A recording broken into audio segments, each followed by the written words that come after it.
взял нож, на что Сахапов сказал мне: да, с собой. Я понял, что Сахапов взял нож. В момент, когда мы подходили к машине, Сахапов показал мне нож. Я о ходе разговора с таксистом сказал, что нам нужно ехать в место, где ловят рыбу, на пруд. Рахим сказал, что знает, куда ехать, и мы поехали. Приехав на пруд, мы увидели, что на пруду стоит какая-то машина, и мы решили, что нужно уехать, так как хотели совершить убийство без свидетелей.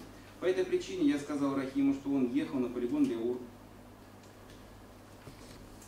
что якобы там наши друзья, у которых удочки. Приехав на полигон, мы подъехали в сводную учебную роту. Я подошел к Дневальному, который стоял в наряде на КПП, фамилию я его не знаю, и спросил у него, сколько сейчас времени. Дневальный мне что-то ответил. Также я спросил у него: Султанов здесь? На что Дневальный сказал, что не знает такого на случай. Сахапов все это время находился возле машины. После этого я вернулся к машине и сказал, что друзья уже уехали, надо вновь возвращаться на путь. Когда мы вновь приехали на путь, я сел на переднее сиденье, а Сахапов сел на заднее сиденье за водителем.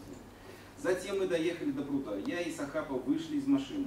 Рахим в это время оставался в машине. Я спросил у Сахапова, что подразумевалось, что мы будем делать. Затем я спросил у Сахапова: ты сможешь это сделать? Под этой фразой я подразумевал совершить убийство Рахима. В ответ Сахапов кивнул мне головой, из чего я понял, что он сможет убить Рахима. Затем я сел на заднее сиденье за местом водителя. После этого Рахим начал говорить, что он торопится. Я понял, что надо его убить, либо ничего не делать. После этого я сказал, что мне нужно позвонить, и взял для этого телефон Сахапова. Далее я сделал вид, что звоню сам, в сообщениях набрал: когда я скажу тебе, давай, ты мне поможешь. И знак вопроса. После этого я отдал телефон Сахапову. Я убедился, что Сахапов прочитал мое сообщение.